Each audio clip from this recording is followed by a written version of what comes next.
Hello guys, welcome back to your YouTube channel STM study a way of success. मैं हूं आपका educator Shiv Mishra. मैंने आपसे प्रॉमिस किया था कि इस साल हम पूरा कंप्लीट सिलेबस करेंगे।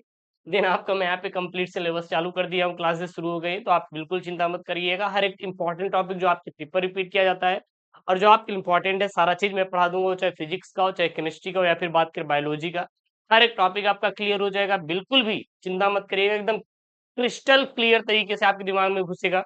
उसके बाद वन शॉर्ट वीडियो भी आएगी, तो बिल्कुल आप चिंता मत करिएगा, ठीक है ना। तो आज हम लोग पढ़ने वाले कक्षा 12वीं का जो भौतिक विज्ञान है, क्या करे जा रहा है गुरु जी, भौतिक विज्ञान है। अच्छा, भौतिक विज्ञान में बात करें तो हम लोग एनसीईआरटी के अकॉर्डिंग पढ़ेंगे भैया। किसके अकॉर्डिंग पढ़ेंगे? एनसीईआरटी के अकॉर्डिंग पढ़ेंगे। अगर हम लोग क्लास 12 फिजिक्स भौतिक विज्ञान में जो अध्याय 1 की बात करें तो वो है आपका वैद्युत आवेश तथा क्षेत्र। वैद्युत आवेश तथा क्षेत्र है गुरुजी। वैद्युत आवेश तथा क्षेत्र को हम लोग शुरू करेंगे, जो कि आपका क्या है भैया, चैप्टर 1 है। क्या है सर? एनसीईआरटी का चैप्टर 1 है। यहां से हम लोग शुरू करने वाले हैं, ठीक है ना, कोई डाउट नहीं होना चाहिए। इसका सबसे जो मोस्ट इंपॉर्टेंट टॉपिक है, पहला टॉपिक क्या है सर? तो जो पहला इसका सबसे इंपॉर्टेंट वाला टॉपिक है वो है कुलाम का नियम। सर पहला इंपॉर्टेंट टॉपिक क्या है क्लास 12 फिजिक्स के चैप्टर 1 का? वो है सर आपके कुलाम का नियम। सर कुलाम का नियम होता क्या है, उससे पहले हम लोग जानते हैं कि कुलाम के नियम को किसने दिया था, है कि नहीं। तो याद रखिएगा, अगर आपको पूछा जाए कि कुलाम का नियम है क्या, लेकिन कॉपी भरने के लिए सबसे पहले आपको बताना है कि कुलाम का नियम किसने दिया था। तो लिखेंगे इस नियम का प्रतिपादन सन 1785 ईस्वी में फ्रांसीसी भौतिकी वैज्ञानिक, यानी कि फ्रांस के थे भौतिकी वैज्ञानिक, किसने दिया था? चार्ल्स ऑगस्टीन ने दिया था। यानी कि इस नियम का प्रतिपादन किसने किया था? चार्ल्स ऑगस्टीन ने सन 1785 ईस्वी में कूलाम के नियम का प्रतिपादन किया था। क्लियर है? अच्छा गुरुजी, कूलाम का नियम होता क्या है? कूलाम का नियम होता क्या है, ध्यान देना, मैं आपको समझा दूं। सबसे पहले दो बिंदु आवेश रहेंगे। क्या रहेंगे भैया? दो बिंदु आवेश।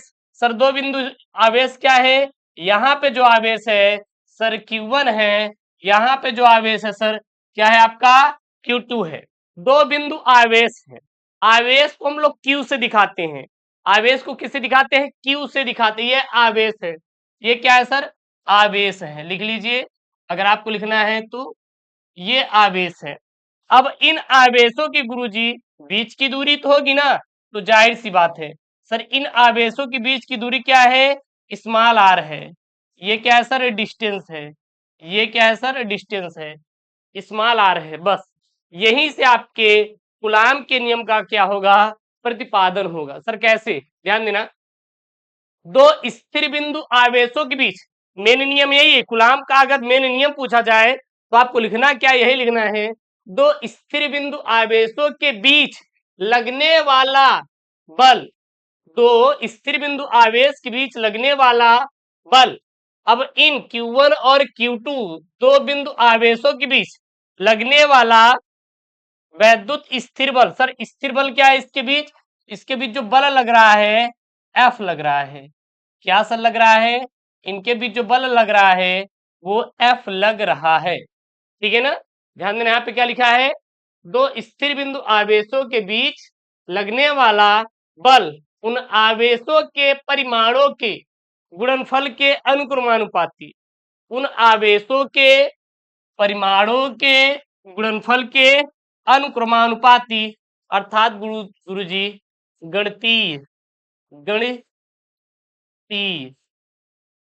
गणितीय गणितीय या फिर नियम से लिख सकते हैं, गणितीय निरूपण से या फिर नियम से, ठीक है ना, लिख सकते हैं। अरे यार ये तो इरेज हो गया सर, कोई बात नहीं सर, यहाँ से हम लोग रीडो कर लेते हैं, रीडो।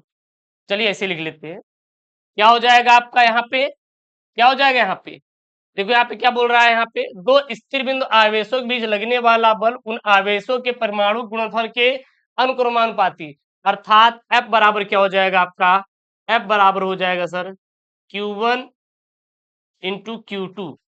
ये हो जाएगा नहीं गुरुजी, क्योंकि यहाँ पे क्या दे रहा है? अनुक्रमानुपाती दे रहा है। क्या दे रहा है? अनुक्रमानुपाती। तो अगर गुरुजी अनुक्रमानुपाती है तो क्या हो जाएगा? यहाँ पे हो जाएगा एफ अनुक्रमानुपाती Q1 इंटू Q2, समीकरण 1। उसके बाद क्या बोल रहा है गुरुजी? उनके बीच की दूरी के वर्ग के व्युत्क्रमानुपाती, बीच की दूरी के वर्ग के व्युत्क्रमानुपाती, यानी कि यह व्युत्क्रमानुपात क्या हो जाएगा? R square. समीकरण 2, समीकरण 2। अब आप देखेंगे तो समीकरण 1 समीकरण 2 में एफ अनुक्रमानुपाती है और एफ व्युत्क्रमानुपाती ये है। और जब आपको दिखाई दे रहा है एफ तो लिखेंगे क्या? समीकरण, समीकरण 1 और 2 से, 1 और 2 से एफ एक एक बराबर, तो ये हो जाएंगे। तो एफ बराबर क्या हो जाएगा? एफ अनुक्रमानुपाती क्या हो जाएगा? Q1 Q2 into 1/r²। जब ये अनुक्रमानुपाती हटता है तो यहाँ पर क्या मिलता है?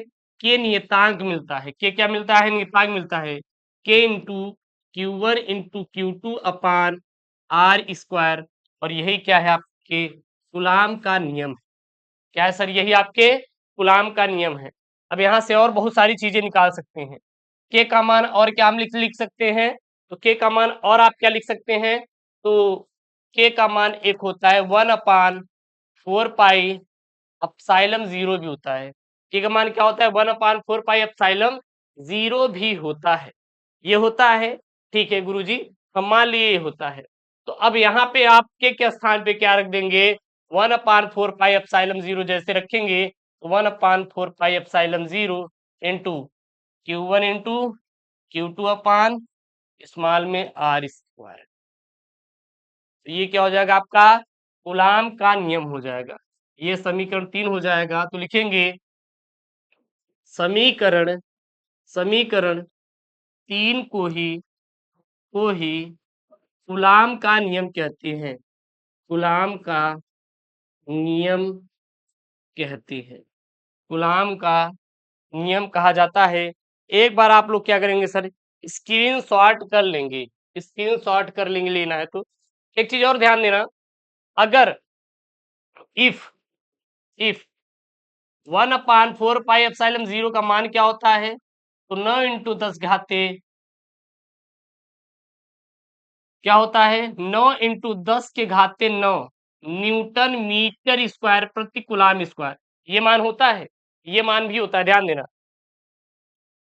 ये मान भी होता है किसका? 1/4 पाई एप्सिलॉन 0 का मान यही होता है। कितना होता है? एक ये भी मान होता है। 1/4 पाई एप्सिलॉन 0 का मान कितना होता है? 9 इंटू 10 घाते 9 न्यूटन इंटू मीटर स्क्वायर प्रति कूलाम स्क्वायर। अब इसको अगर यहाँ पे रख देंगे किसमें? समीकरण 3 में, तो लिखेंगे समीकरण, समीकरण 3 में 1/4 पाई एप्सिलॉन 0 का मान रखने पर, चलिए भैया रख दीजिए, रख दीजिए। अगर यहाँ पे देखेंगे 1/4 पाई एप्सिलॉन 0 का मान कितना है? 9 इंटू 10 के घाते 9, ठीक है, 9 इंटू 10 घाते 9। ये तो यूनिट है, इसको बाद में लगा सकते हैं। और फिर यहाँ पे क्या हो जाएगा? 9 Q1 Q1 Q2 अपान स्मॉल r²।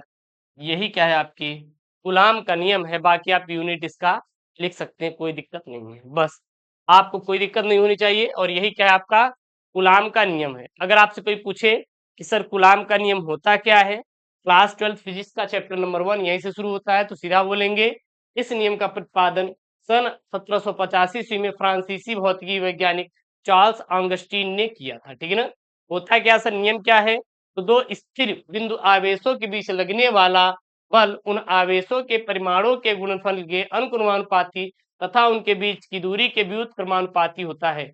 यानी कि इनके बीच लगने वाला बल इन आवेशों के गुणनफल के अनुक्रमानुपाती और इनके बीच की दूरी के वर्ग के व्युत्क्रमानुपाती होता है। तो समीकरण 1 समीकरण 2 से ले लेंगे तो यह अनुक्रमानुपाती क्या हो जाएगा? Q1 Q2 into 1/r²। जब ये आपका अनुक्रमानुपाती हटेगा तो के एक नियतांक मिलेगा, कांस्टेंट मिलेगा। और के का मान क्या होता है? के का मान 1/4 पाई एप्सिलॉन 0 होता है। रख देंगे तो ये निकल के आ जाएगा समीकरण 3। और समीकरण 3 ही क्या है, कूलाम का नियम बोलते हैं इसको ही। और हम लोग समीकरण 3 को देखेंगे तो इसमें अगर 1/4 पाई एप्सिलॉन 0 का मान 9 × 9 न्यूटन इंटू मीटर स्क्वायर प्रति कूलाम स्क्वायर भी हम लोग रख सकते हैं, तो ये यहाँ पे निकल के आ जाएगा। इसको समीकरण 4 आप कर सकते हैं और इसी को क्या बोलते हैं, कूलाम का नियम बोला जाता है। आशा करते हैं कि आपको ये कूलाम का जो नियम है समझ में आया होगा। कक्षा 12वीं एनसीईआरटी भौतिक विज्ञान का जो चैप्टर नंबर 1 है वैद्युत आवेश तथा क्षेत्र का, ये पहला लेक्चर है। मैंने पहला लेक्चर आप समाप्त किया, जो कि बहुत इंपॉर्टेंट टॉपिक है, पेपर में पूछा जाएगा। और ऐसे ही मैं आसान शब्दों में जितने भी टॉपिक हैं आपको पूरे पढ़ा देंगे। आप बिल्कुल भी चिंता मत करिएगा। और चैनल को सब्सक्राइब नहीं किया तो यार चैनल को सब्सक्राइब करिएगा और वीडियो को लाइक करिएगा और अपने दोस्तों के साथ शेयर जरूर करिएगा। मिलते हैं नेक्स्ट वीडियो में। दोस्तों थैंक यू, जय Hind, take care, bye bye.